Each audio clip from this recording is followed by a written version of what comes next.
আমি একটা কথা বলি। হাসিনা চলে এলেন চপারে করে,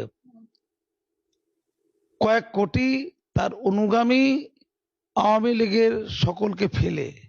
তার নিজের জীবনের মূল্য আছে, আর আওয়ামী লীগের বাকিদের জীবনের কোনো মূল্য নেই। একেই বলে শোষক শোষিত। উনি আমাকে বলছিলেন, বাংলাদেশে আমি দেখেওছি, আমি একটু আগে যেটা বলছিলাম, ওনার ঘরের পিয়নের কাছ থেকে 400 কোটি টাকা পাওয়া গেছে। উনি নিজে বলছিলেন, লজ্জা পাচ্ছিলেন বলতে, যে পা থেকে মাথা পর্যন্ত দুর্নীতিগ্রস্ত। এবারে যে নির্বাচনটা হয়েছে, লোকসভা ইলেকশন, ওখানে মানে জাতীয় নির্বাচন, যেটা প্রত্যেকটা এমপি হয় স্বজন পোষণ, নাহলে লুটের টাকা ঘুষ দিয়ে হয়েছে, ঘুষ দিয়ে। আমি নিজে তার প্রমাণ, আমার কাছে প্রমাণ আছে তার। স্বৈরাচার বলতে যদি উত্তর দেন স্বৈরাচার কি, আমি আপনাকে একটা ছোট্ট উদাহরণ দিলে অবাক হয়ে যাবেন।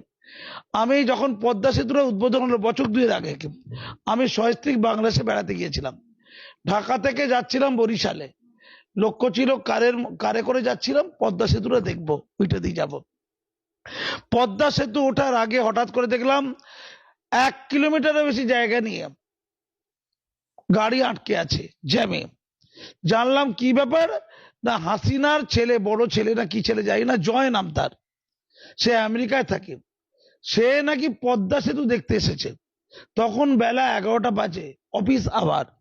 হাসিনা তার দলবল নিয়ে তাকে পদ্মা সেতু দেখাচ্ছে, গাড়িকে জ্যাম করে, গাড়ি আটকে, প্রায় 1.5 ঘন্টা গাড়ি আটকে ছিল। আমি অন্য কথা বলছি, ভারতবর্ষের প্রধানমন্ত্রী এতটা এতটা উন্মাদ হয়ে যায়নি যে আমাদের দ্বিতীয় হুগলি সেতু বা হাওড়া ব্রিজ 1.5 ঘন্টা আটকে রেখে তার পরিবারের কোনো লোককে ব্রিজ দেখাবে, এমন হয় না। কাউকে যদি ব্রিজটা দেখাতে হয় 5-7 মিনিটের মধ্যে ছেড়ে দেওয়া উচিত। অ্যাম্বুলেন্স দাঁড়িয়ে আছে, লোক কাঁদছে। আমি ওখানকার পাবলিককে বললাম, আপনারা প্রতিবাদ করছেন না কেন? বলছে আমাদের গুলি করে মারবে, মেরে লাল করে দেবে। হ্যাঁ, গুলি। কথায় কথায় স্বৈরাচার। আমি তখন গাড়ি থেকে নেবে পুলিশ অফিসারদের বললাম যে আমি ভারত থেকে এসেছি, এই যে আটকে রেখেছে তার ছেলেকে শুধুমাত্র এন্টারটেনমেন্ট করার জন্য। মানুষের জীবনের কোনো মূল্য নেই, সময়ের কোনো মূল্য নেই। টানা প্রায় 1.5 ঘন্টারও বেশি গাড়ি আটকে আছে, শত শত গাড়ি যাবে পদ্মা সেতুতে ওঠার মুখে। আমি বললাম যে ভারত থেকে আমি এসেছি, ভারতের আমি একজন পদ্মশ্রী অ্যাওয়ার্ডী সম্মানী ব্যক্তি দেশের, আমার গাড়ি দাঁড়িয়ে আছে, আপনারা একটু জানান তাকে, হাসিনার দলবলকে জানান যারা ভেতরে বসে আছে, আটকে রেখেছে গাড়ি। তা বলে আমরা জানি যে স্যার আপনাকে একটু সময় করে একটু দাঁড়াতে বলেছে। 10-15 মিনিট পরে অবশেষে ওরা গাড়ি ছাড়লো এবং ওরা বললো আপনার বলাতে একটু কাজ হয়েছে। আমাকে প্রচুর লোক ধন্যবাদ দিল, দাদা আপনি যদি না থাকতেন আমাদের আরো বেশিক্ষণ দাঁড়িয়ে থাকতে হতো। দুনিয়া দেখেছেন, তার ছেলেকে পদ্মা সেতু দেখানোর জন্য 1.5 ঘন্টা গাড়িগুলোকে দাঁড় করিয়ে রেখে শত শত গাড়ি কি ফুর্তি হচ্ছে?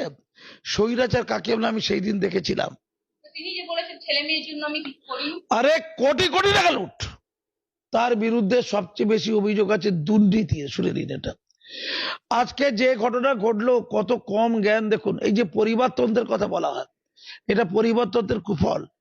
বঙ্গবন্ধু মুজিবুর রহমানের যে মর্যাদা, তাকে ধূলিসাৎ করলো। কিভাবে ধূলিসাৎ করলো?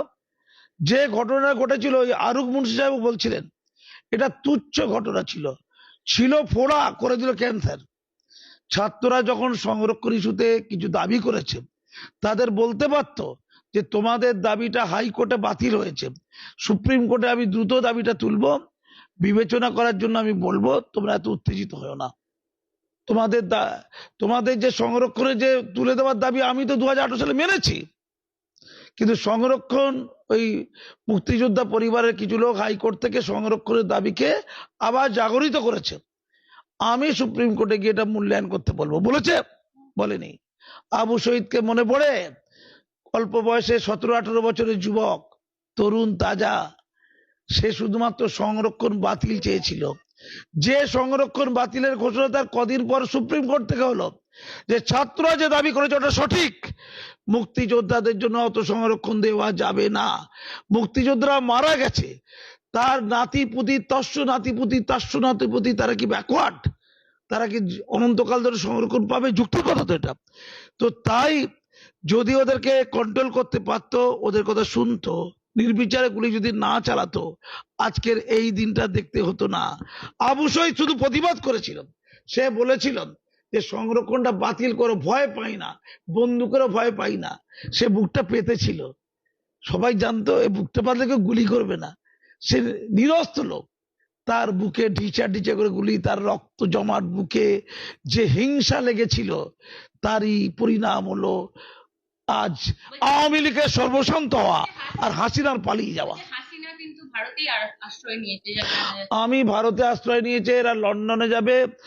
ভারতের বন্ধু হাসিনা, তাই ভারতবর্ষকে যারা গাল দিতে চায় তারা হাসিনাকে লক্ষ্য করেই ভারতকে গাল দিচ্ছে। তাই তারা ভারত যাদের মামার বাড়ি বলছে।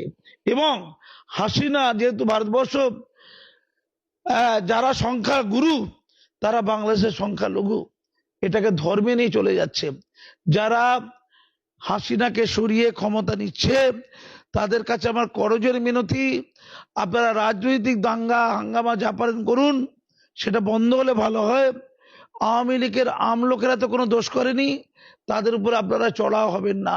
কিন্তু ওখানকার সংখ্যালঘু যারা, আপনারা হাসিনা ইকুয়াল টু হিন্দু এটা করবেন না, হাসিনা ইকুয়াল টু অন্য ধর্মাবলম্বী করবেন না। হাসিনার দায় হাসিনার, তিনি রাষ্ট্র পরিচালনা করতে ব্যর্থ হয়েছে হয়তো, কিন্তু ওখানকার সংখ্যালঘুদের উপর অত্যাচার চালাবেন না। নিউটনের থার্ড ল, ওখানে সংখ্যালঘুদের উপর অত্যাচার চালালে ভারতবর্ষে কিন্তু আর অনিবার্য প্রতিক্রিয়া পড়বে। ওখানে প্রতিক্রিয়াশীল শক্তি যদি শক্তিশালী হয়, ভারতবর্ষের প্রতিক্রিয়াশীল শক্তি শক্তিশালী হবে।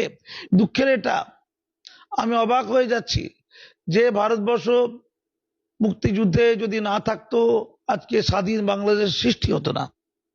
সেই ভারতবর্ষের প্রতি একটা অংশের বাংলাদেশিদের কি আচরণ, হাসিনার প্রতি রাগটা ভারতের উপর গিয়ে পড়ছে কেন? ভারত তো সবসময় বাংলাদেশকে সাহায্য করতে চায়, দাদার মতো হয়ে, দাদার মতো। ভারতীয় পণ্য বাংলাদেশে বাতিল করা হোক, বর্জন করা হোক, এই স্লোগান দিয়ে দোকানে দোকানে পিকেটিং হচ্ছে দেখলাম। যদি সঠিক ভিডিও হয়ে থাকে, অত্যন্ত দুর্ভাগ্যের, অত্যন্ত লজ্জার। আমি অবাক হয়ে যাই যে পাকিস্তানিরা প্রায় 30 লক্ষ বাংলাদেশিকে হত্যা করলো। তারা মুসলমান ছিল ধর্মে, তারা সেই রাজাকার বাহিনী, সেই হারমাত বাহিনী এত লোককে হত্যা করলো। আর ক্রিকেট খেলা হলে বাংলাদেশের এক অংশ ভারতকে গাল দিচ্ছে আর পাকিস্তানকে সমর্থন করছে। এ ধর্মীয় মাদকতা কি? দাঁড়া দাঁড়া ভাবতে দিন।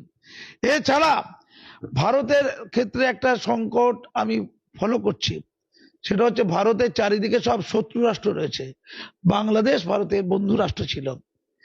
যেভাবে বাংলাদেশে একটা শক্তি ক্ষমতায় আসছে, হাসিনার ব্যর্থতা সেই ক্ষমতা এনে দিয়েছে। হাসিনা ক্ষমতায় ছিল, খালেদা জিয়া জেলে ছিল, এটা কি কোনো গণতান্ত্রিক পদ্ধতি হতে পারে? জিয়ার মুক্তি নির্দেশ আজকে মুক্তি নির্দেশ হয়েছে, এটা কি কোনো গণতন্ত্র হতে পারে?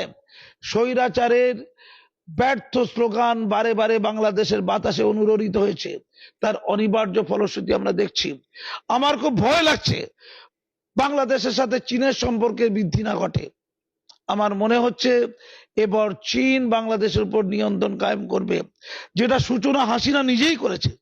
বারে বারে চীনের কাছ থেকে আশীর্বাদ যে হাসিনা নিজে, পরবর্তী যারা ক্ষমতায় আসছে তারা সেইটাকেই সম্প্রসারিত করবে না তো?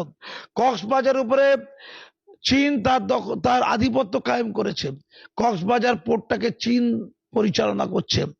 চীন যদি বাংলাদেশের উপর নিয়ন্ত্রণ কায়েম করে, ভারতের চারিদিকে শত্রু রাষ্ট্র তৈরি হয়ে গেল। ফলে ভারতের সাথে বাংলাদেশের যে মৈত্রীর সম্পর্ক, বন্ধুত্বের সম্পর্ক, তার অবনতি যাতে না ঘটে, আগামীতে যারাই বাংলাদেশের ক্ষমতায় আসুক, আমার তাদের কাছে এই বার্তা রইল।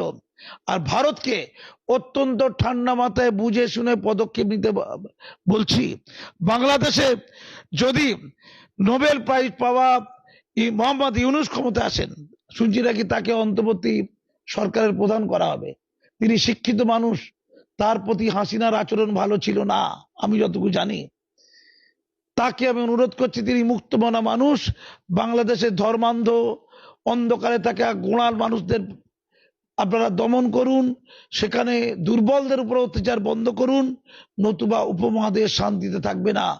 বাংলাদেশ যেভাবে সমৃদ্ধির দিকে যাচ্ছিল, আর্থিক সমৃদ্ধির দিকে, তা পরাহত হবে, এক অশান্তির জায়গা তৈরি হবে। বাংলাদেশ পাকিস্তান হয়ে না উঠুক, এটাই হচ্ছে আমার এই মুহূর্তের শেষ বক্তব্য। ধন্যবাদ।